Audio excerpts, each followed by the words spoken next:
Okay. So, well, Kat, thank you for agreeing to do this interview. It's wonderful to see you again. You too. So viewers may know that you have a wealth of knowledge and insight about 3%, which you founded. But many of them may not know other things about Kat Gordon. So let me just name a few things. First, Kat was named Visionary of the Year by Ad Age in 2018. And in 2016, she was named one of 30 most creative women in advertising by Business Insider. And that same year, she was named a disruptor by Adweek. I have to say, I would love to be named a disruptor. So You are a disruptor.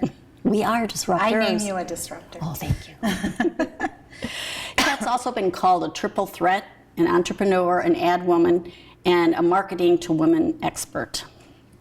And I think to really get a sense of how those things came together to make her the triple threat that she is, it would be really interesting to hear a little bit about your background, your history.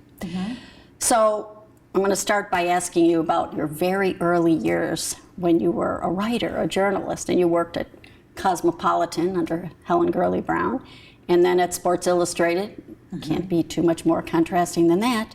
Can you tell me a little bit about what it was like working at those pubs, especially in those early days, and what you learned about working at magazines, with really such different audiences? Yeah. Sure. I was a copywriter, not an editorial writer. So I was in service of the advertising sales department at both those publications, so helping sell advertising into those magazines. So I worked at Cosmopolitan during their 25th anniversary year, which was a huge boon for their advertising community. I worked under Helen Gurley Brown, which was a real thrill. And I was really finding my footing. I was very young. I think I was 23 when I worked there. So a lot of just being thrown in the deep end of the pool and trying to figure everything out.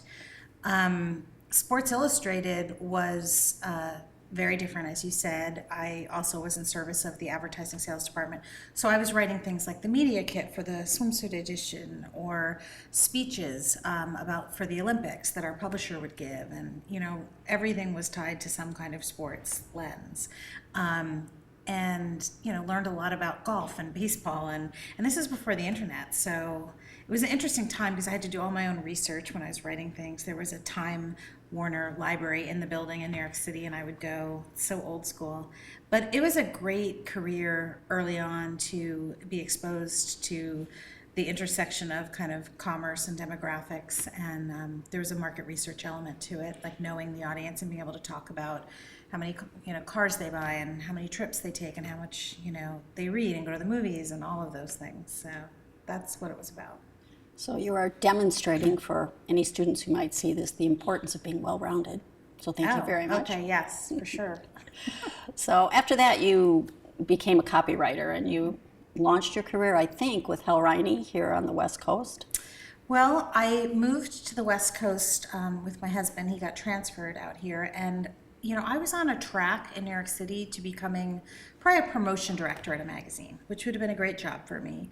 And when I landed out here, where there's no magazine business, I had to reinvent myself fast. So I went back to night school and took classes in advertising copywriting. So I was a promotional copywriter, but not an advertising copywriter, meaning I could write great, pithy copy, but I couldn't come up with the concepts behind big ad campaigns, and that's the skill I learned.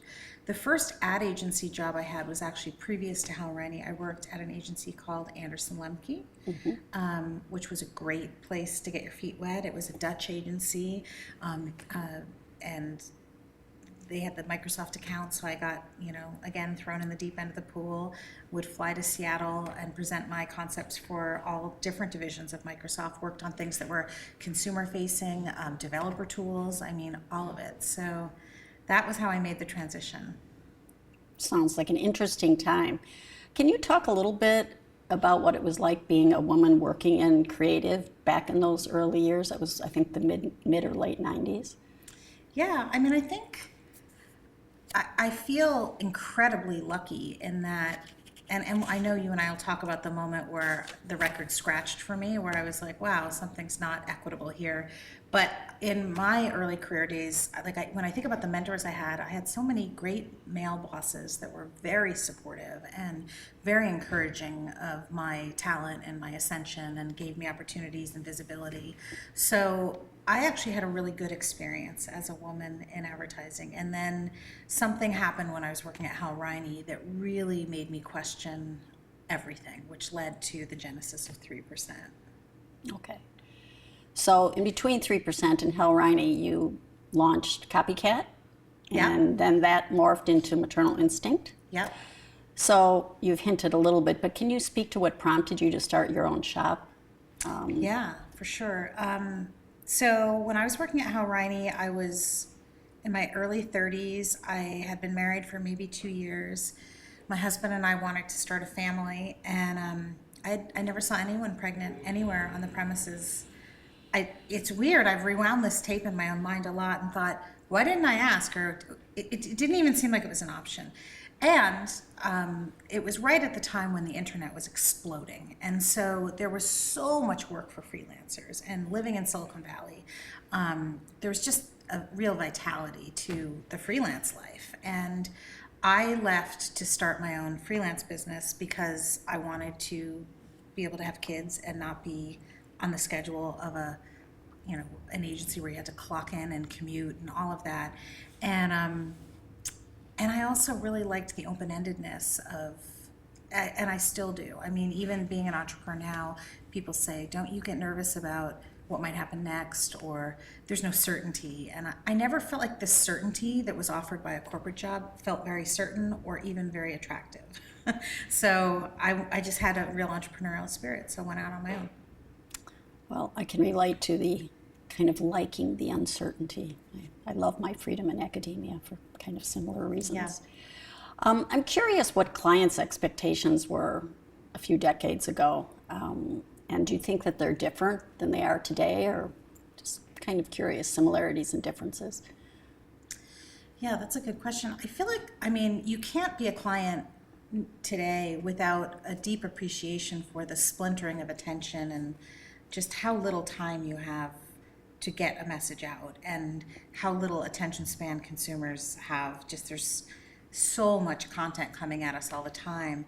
I feel like when I think back to my early clients, I was always telling them, I was always telling them to say less, shorten the copy, be more presumptive, say the littlest bit you can say before moving to the next desired, action. And there was pushback, like people always felt like they had to kitchen sink and put everything into everything. I feel like clients today have a much better grasp on what they're up against in terms of attention span and interest. Yes. Attention spans certainly have shrunk in the last decades.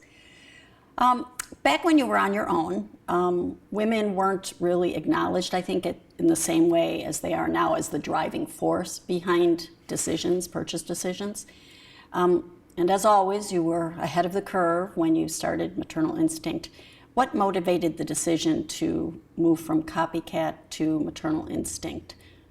Was that just formalizing your freelance, or what was the thinking behind that? So Copycat was just a name I gave myself as a freelance copywriter. My name is Kat, I'm a copywriter. Copycat, it was memorable. And I really just sold out my services as a writer. But what happened is I got more and more senior, and as some of the freelance assignments, like I would fill in for creative directors that were on maternity leave or on safari or, bigger, juicier engagements, I realized that the name didn't really connote the seniority I was bringing. And then I also had started to develop kind of a reputation for being the mom whisperer. I became a mom myself, and I was aware of how heavy-handed most brands were when they spoke to women, especially moms. And you can't speak to mothers that have their first baby the same way you speak to a veteran mom. And just the shifting demographics. I mean, you can be 40 years old nowadays and pregnant with your first child, or you can be a grandmother. I mean, it's the whole age-based demographics, the way we used to profile consumers just didn't apply. So those two things, having all these clients that were seeking me out to speak to women and moms, and having really delivering more at a creative director level, I realized, I want to start something that's signifies that. So I started Maternal Instinct, which was a virtual agency where I was the founder and the creative director, and I put together teams to work on clients. And so we worked on things like Baby Center and Target and Hawaiian Airlines. And it was really fun to have that deep expertise. So once again, you're ahead of your time creating these little pods of workers for clients. I guess, although, it's funny when I think about Maternal Instinct, like even when you say the name, that was a great time, but there's a part of me that's kind of like I was unwittingly buying into a myth that I'm now trying to break, which is that women are a segment. Like, do you know any ad agencies that specialize in targeting men? No. So in a weird way, being a specialist in women when women aren't a niche, it's a sign of the times that I no longer feel like that fits for me. Yeah.